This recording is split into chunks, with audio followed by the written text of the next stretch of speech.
तो हरियाणा में किसकी सरकार बनने जा रही है, ये एक बड़ा सवाल हर किसी के जहन में है। कई एग्जिट पोल्स के नतीजे आए हैं, वो क्या बता रहे हैं और क्या एग्जिट पोल के जो नतीजे आए हैं वो इस बार भी सही साबित होंगे या फिर गलत साबित हो जाएंगे, तमाम ये सवाल आप सबके जहन में होगा।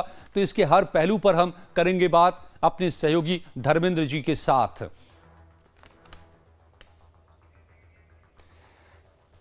जी हां, तो हरियाणा में चुनाव खत्म होने के साथ ही 2 राज्यों में अब चुनाव खत्म हो चुके हैं। अब नतीजों का इंतजार है। जम्मू कश्मीर और हरियाणा का एग्जिट पोल भी सामने आ चुका है। तमाम न्यूज चैनल्स और सर्वे एजेंसियों के मुताबिक जो अनुमान लगाए गए हैं वो सामने आ चुके हैं, जिसमें एक इशारा मिल सकता है कि हरियाणा में किसकी सरकार बनेगी या जम्मू कश्मीर में 10 सालों बाद चुनाव में कौन सत्ता में बैठने वाला है। हम इन दोनों राज्यों के पोल ऑफ पोल्स को आपके सामने रखने जा रहे हैं, जिसमें आप दोनों ही राज्यों से जुड़े एक एक एजेंसी के सर्वे को देखेंगे और फिर उसका औसत भी जान पाएंगे। तो आइए सबसे पहले देखिए जम्मू कश्मीर का poll of polls. Jammu Kashmir के लिए 5 एजेंसियों या टीवी चैनल्स के एग्जिट पोल को आप देख सकते हैं, जिसमें सबसे आगे कांग्रेस और एनसी का गठबंधन दिख रहा है। और इसमें भी पीपल प्लस ने सबसे ज्यादा 50 सीटें कांग्रेस प्लस को दी हैं। बीजेपी दूसरे नंबर पर दिख रही है, जबकि अकेले अपने दम पर चुनाव लड़ रही पीडीपी की हालत बहुत अच्छी नजर नहीं आ रही है, क्योंकि पिछले चुनाव में पीडीपी अकेले 28 सीटों के साथ सबसे बड़ी पार्टी थी, जबकि बीजेपी दूसरे नंबर पर थी। लेकिन इस बार पीडीपी पिछड़ती दिखाई दे रही है। किसी भी 12 सीटों से ज्यादा नहीं दिया गया है किसी भी एजेंसी ने, वो भी एरर ऑफ मार्जिन के साथ। अब पोल ऑफ पोल्स का आंकड़ा भी देखिए, जिसमें कांग्रेस को 40 सीटें मिलती नजर आ रही हैं। कांग्रेस एनसी गठबंधन को दरअसल 40 सीटें, बीजेपी को 27 सीटें, जबकि पीडीपी को सिर्फ 7 सीटें मिलती नजर आ रही हैं। पोल ऑफ पोल्स का मतलब सारे पोल का औसत है, ये जो हम आपको बता रहे हैं। जम्मू कश्मीर के एग्जिट पोल में का औसत क्या निकलकर सामने आ रहा है वो आपके सामने है।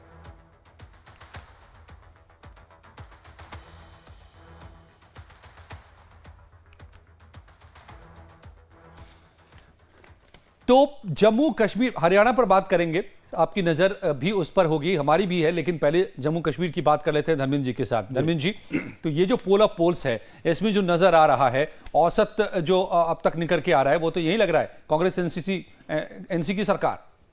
नहीं, ऐसा नहीं आ रहा है, चूंकि 90 सीट है उसमें आपको बहुमत के लिए 46 चाहिए और तो अन्य की भूमिका अहम हो जाएगी। अब ये 40 सीट दिखा रहा है। हाँ। तो इसमें जो लग रहा है कि जो एग्जिट पोल है उसमें ही कंट्राडिक्शन है। देखिए, कहीं पे कुछ दिखा रहा है कांग्रेस को, कहीं पे 46-50, कहीं पे 40-48, कहीं पे 35-40, कहीं पे 31-36, कहीं पे जो है 35 से लेकर 45। तो 2 जो है ज्यादा दिखा रहा है। 3 एजेंसी, दैनिक भास्कर जो है वो मेजोरिटी नहीं दे रहा है, गुलिस्तान न्यूज जो वो भी मेजोरिटी नहीं दे रहा है, एक्सिस माई इंडिया जो है इंडिया का सबसे बेस्ट एग्जिट पोल एजेंसी रहा है, वो भी जो है 35 से 45, अपर में 45, मतलब वो भी बहुमत नहीं दे रहा है। ठीक है, तो मतलब एक तरह से वहां पे खिचड़ी सरकार हो सकती है, क्योंकि जो बता दें कि एक्सिस माई इंडिया का जो रेटिंग रहता है वो 90% एक्यूरेसी रहा जितना भी एग्जिट पोल किया है अब तक। लेकिन जम्मू कश्मीर में एक समस्या है, जो पहाड़ी इलाके होते हैं उसमें सर्वे करना थोड़ा मुश्किल होता है, क्योंकि जो सैंपलिंग आप रैंडम सैंपलिंग करते हैं और जिसको सेलेक्ट करना है उस इलाके में जाना जो एग्जिट पोल के लिए मुश्किल है। एक दिन में आपके पास यदि डेटा है, पहले ओपिनियन पोल का पहले किए हैं तब तो कर सकते हैं, लेकिन आप जो है पर्टिकुलर यदि रैंडम सैंपलिंग करते हैं वो पर्टिकुलर एरिया में जाना पड़ता है। आप समझ सकते हैं पहाड़ी इलाके में उस गांव में जाना बड़ा मुश्किल काम है। तो वहां पे देखेंगे पहाड़ी इलाके में कभी भी एग्जिट पोल सही नहीं होता है, चाहे उत्तराखंड हो गया, कहीं हिमाचल हो गया, या आप अभी छत्तीसगढ़ भी ले। तो आपकी बातों से लग रहा है कि इस पर बहुत ज्यादा आप एतबार नहीं कर रहे हैं, जम्मू कश्मीर के कम से कम एग्जिट पोल पे। नहीं, एग्जिट पोल के देखिए एजेंसी ने काम किया है, उसमें कोई सवाल नहीं है, लेकिन सवाल इसीलिए उठ रहे हैं कि लोकसभा के चुनाव में सारे एग्जिट पोल खराब हो गए थे, और इवन कि आपको देखिएगा छत्तीसगढ़ और मध्य प्रदेश में भी जो है गच्चा खा गए थे वो लोग। तो इसलिए कि एक जो है एक झांकी है, लेकिन पूरी पिक्चर जो है बाकी 8 तारीख को ही पता चलेगा क्या होना है क्या नहीं होना है। तो एक बात तो आप मानेंगे ना कि बेशक सभी के एक से नहीं है, लेकिन किसी ने भी अधिकतम जो है वो एक्सिस माई इंडिया ने 34 दिए हैं। वही बोला, एक्सिस में इंडिया ने 35 से 45 दिया है। हाँ, और सभी ने न्यूनतम मिनिमम जो है वो 33 दिए हैं अगर कांग्रेस एनसी गठबंधन की बात करें हम तो। हाँ, तो वो एक्सपेक्टेड लाइन है कि वहां पे बहुमत मिलने की संभावना कम बताई जा रही थी, क्योंकि देखिए कोई भी पार्टी जो है पूरी सीट पे नहीं लड़ी है। इवन ना तो बीजेपी लड़ी है, ना पीडीपी लड़ी है, कांग्रेस प्लस जो है एनसी के बीच जो है आपका गठबंधन रहा है, तो कोई पार्टी जो पूरी सीट पे नहीं लड़ी है। जहां तक मुझे पता है 62 पे बीजेपी लड़ी है और 64 पे जो पीडीपी लड़ी है, 51 पे जो नेशनल कॉन्फ्रेंस लड़ी है और 31-32 पे जो कांग्रेस लड़ी है। तो किसी भी पार्टी कोई पार्टी जो कंप्लीट रूप से लड़ी नहीं है। अब जम्मू में जो है बीजेपी मजबूत मानी जाती है, जो सीटें दिया जा रहा है 24 से लेके करीब करीब 34 तक की बात हो रही है, तो वो जम्मू रीजन में होगा। लेकिन घाटी वाले रीजन में जो है करीब करीब 28 सीटों पे जो है जो बीजेपी नहीं लड़ रही है। तो वहां पे एक सस्पेंस बना हुआ है, चूंकि कंट्राडिक्शन जो है आपका जो एग्जिट पोल में दिख रहा है आपको, 5 एजेंसी में 3 एजेंसी जो है बहुमत नहीं दे रहा है, 2 एजेंसी जो है बहुमत दे रहा है। 2 एजेंसी पीपुल्स पल्स है और सी वोटर है। तो एक सस्पेंस बना हुआ है। और जो मैं बताया कि वहां पे पोलिंग एग्जिट पोल करना मुश्किल होता है, जो पहाड़ी इलाके में आप रेंडम प्लेन इलाके में जाएंगे तो कोई दिक्कत आपको नहीं होगी, लेकिन जब पहाड़ी इलाके में जाते हैं तो आपको उस पर्टिकुलर डिस्ट्रिक्ट में, पर्टिकुलर विधानसभा में, पर्टिकुलर गांव में जाना मुश्किल है, पर्टिकुलर घर को ढूंढना मुश्किल है, क्योंकि आपको ट्रेवल में बहुत समय लग जाता है। ठीक है, तो एक चीज बताइए, अगर स्पष्ट बहुमत किसी को नहीं मिल पाया, चाहे वो बीजेपी और गठबंधन हो या कांग्रेस एनसी का गठबंधन हो, तो फिर उसमें क्या होगा? जो अदर्स है उनकी भूमिका बढ़ेगी, लेकिन उनका झुकाव किस तरफ हो सकता है? देखिए, अदर्स में तो चांस तो ज़्यादा ऑप्शन जो है कांग्रेस और नेशनल कॉन्फ्रेंस के साथ है, क्योंकि वहाँ पीडीपी भी जा सकती है। अदर्स यदि लगेगा कुछ सीटें यदि घट रही है सीटें, तो वो अदर्स भी जा सकते हैं वहाँ पे। हाँ। तो चांस तो उधर बनता है। ऐसा हो कि मान लीजिए बीजेपी जो है 30 क्रॉस कर ले, 35 तक चले जाए, तब कोई संभावना है कि अदर्स कुछ वहां पे समर्थन लिया जा सकता है। लेकिन जब बीजेपी 24 के नीचे या 25 के नीचे आ जाती है, तो बीजेपी की संभावना सरकार बनाने की बहुत कम होगी, क्योंकि पीडीपी उस स्थिति में दिख नहीं रही है। पीडीपी जो है मार्जिनलाइज्ड हो गई है, आपको कहीं पे भी नहीं दिख रहा है कि 12 सीट भी मैक्सिमम है, 12 सीट से ज्यादा नहीं जा सकती है, तो संभावना कम है। तो इस स्थिति में जो संभावना बनती है नेशनल कॉन्फ्रेंस और जो है आपका कांग्रेस की बनती है कि ऐसी स्थिति में यही दोनों सरकार बनाए, तोड़ और जोड़ करके। तो साफ दिखाई दे रहा है, अगर पीडीपी की बात करें, कि हिजबुल्लाह के लिए बहाए गए आंसू भी महबूबा के काम नहीं आ पाए। बहरहाल अब हम बात करते हैं, तो कुल मिलाकर के ये नजर आ रहा है कि अभी तक एग्जिट पोल की बात करें जम्मू कश्मीर में, तो ज्यादा संभावना सरकार बनती दिखाई दे रही है कांग्रेस एनसी गठबंधन की। ये तो इतना तो समझ में आ रहा है। मेजोरिटी नहीं मिल रहा है, लेकिन मिलीजुली सरकार मैंने समर्थन लेके तोड़ जोड़ की राजनीति होगी, इसकी संभावना फिलहाल ज्यादा दिखाई दे रही है। अब बात करते हैं हरियाणा की। एग्जिट पोल के मुताबिक हरियाणा का हाल आप देख लीजिए कि पहले क्या है। हरियाणा में हार किसकी हो रही है, जीत किसकी, ये इशारा तो मिल ही रहा है। इस इशारे या अनुमान के मुताबिक कांग्रेस को बड़ा मार्जिन के साथ बढ़त मिलती दिखाई दे रही है, बड़े मार्जिन के साथ। तमाम एग्जिट पोल और उसके बाद पोल ऑफ पोल्स का आप फिगर देखेंगे तो आपको यही समझ में आ रहा है।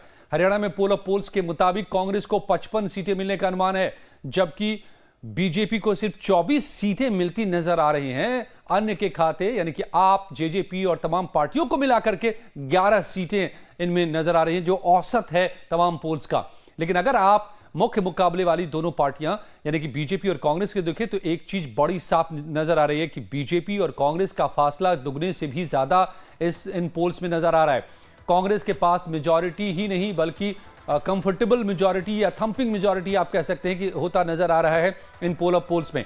बल्कि पीपल्स प्लस और मैट्रिच एजेंसियों ने कांग्रेस को 62 सीटें तक दी हैं, यानी कि क्लीन स्वीप वाली स्थिति बताई जा रही है, जबकि बीजेपी को ज्यादा से ज्यादा 22 सीटें दी गई हैं। सी वोटर ने जरूर 28 सीटें तक दी हैं, 20 से 28, और दैनिक भास्कर ने 19 से 29 तक, लेकिन औसत उसका निकालें आप तो तकरीबन 24-25 के आसपास आता है। तो ये जो बहुमत का आंकड़ा 46 है हरियाणा में, उसके पार ज्यादातर एजेंसियों ने कांग्रेस को दिखाया है और बीजेपी को उससे बहुत दूर या हाफ मार्जिन पर ही दिखा रहा है। तो ये तो लगता है कि हैट्रिक से काफी दूर पोल ऑफ पोल्स में जो है नजर आ रही है बीजेपी। धर्मेंद्र जी। हाँ, इसमें कोई शक नहीं, चूंकि जितने भी एजेंसी है ऑलमोस्ट सारी एजेंसियां जो है कांग्रेस को बहुमत दिखा रहा है और बीजेपी का होप बहुत कम लग रहा है।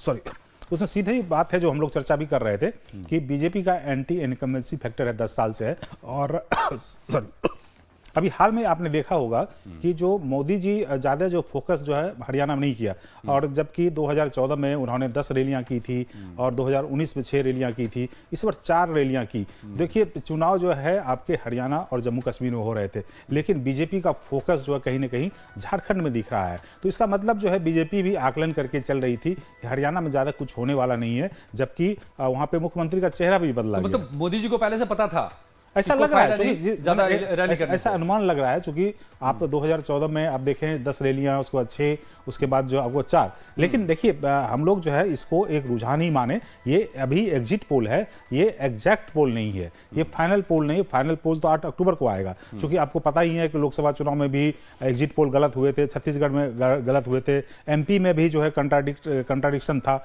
वहाँ पे भी जो है गलत हुए थे।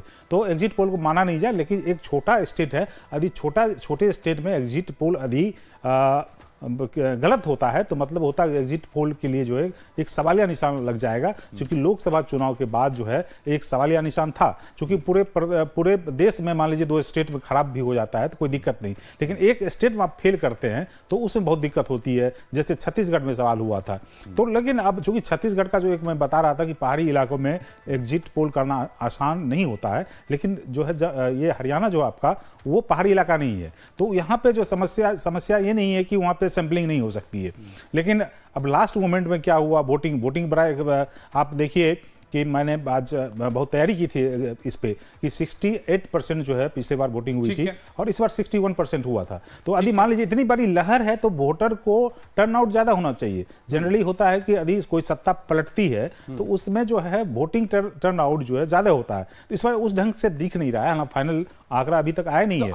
आपको आशंका है अभी भी इस एग्जिट पोल के नतीजों पर जो हरियाणा में दिखाई दे रहे हैं, एक तरफा जीत, उस पे आपके मन में कई सवाल हैं। मैं पूछूंगा कि आखिर सवाल के पीछे की वजह क्या क्या है, लेकिन हरियाणा में विधानसभा चुनाव के लिए जो आज वोटिंग पूरी हुई, अब इंतजार है 8 अक्टूबर का नतीजों का। ऐसे में नतीजों से पहले सभी पार्टियां अपने अपने दावे कर रही हैं। नेता इस बात का विश्वास दिला रहे हैं कि इस बार राज्य में उनकी ही सरकार बनेगी। सुनिए एग्जिट पोल पर क्या कह रही हैं पार्टियां।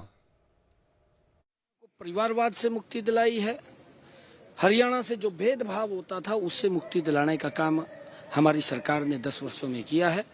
हमें पूर्ण विश्वास है कि हमने जो हरियाणा को एक नई गति विकास की देने का काम किया है, 8 अक्टूबर को भारतीय जनता पार्टी तीसरी बार बहुत बड़े मैंडेट के साथ आ रही है। देखिए, ये एग्जिट पोल की पोल कई बार खुल चुकी है, लोकसभा में भी खुली थी, अब भी खुलेगी।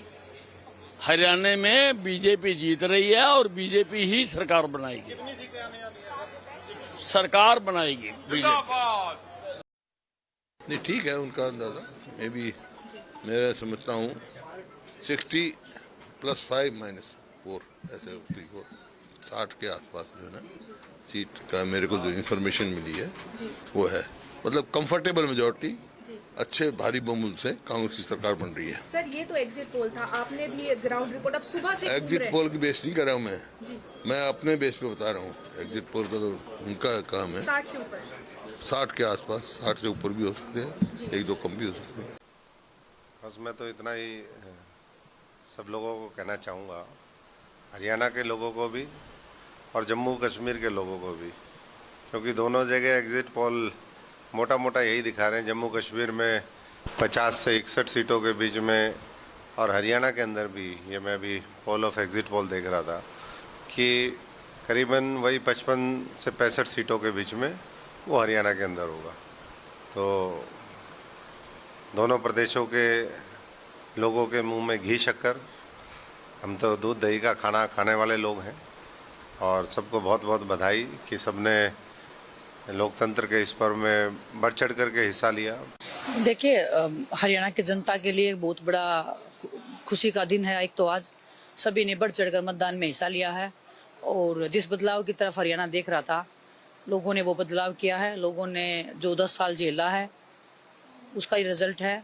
लोगों ने जितनी तकलीफें, जितना अत्याचार सहा है इन 10 सालों में, वो आज मतदान के रूप में उन्होंने अपना बदला लेने का ठाना था, और वो सक्सेस हुआ है। और कांग्रेस पार्टी को मैं धन्यवाद देती हूँ, पूरा हरियाणा धन्यवाद देता है। कि उन्होंने इतना अच्छा परफॉर्म किया है, इतनी मेहनत हर एक कार्यकर्ता ने, हर एक पार्टी के जो लोग हैं, जो बहुत सालों से पार्टी के जो एक स्तंभ रहे हैं, सब ने मिलकर बहुत मेहनत की है, इसलिए ये सक्सेस हुआ है। 8 तारीख को नतीजे आने हैं। भारतीय जनता पार्टी हरियाणा के अंदर जो तीसरी बार सरकार बनाने की बात कर रही थी, वो केवल सपने रह जाएंगे। आम आदमी पार्टी के भी एक एक कार्यकर्ता ने एक एक बूथ पे बहुत मेहनत की, वो भी चौंकाने वाले नतीजे हमारे सामने आएंगे। हमारा वोट परसेंटेज मैनी फोल्ड बढ़ेगा और मैं समझता हूं कि हरियाणा के अंदर विकास की राजनीति की शुरुआत होगी।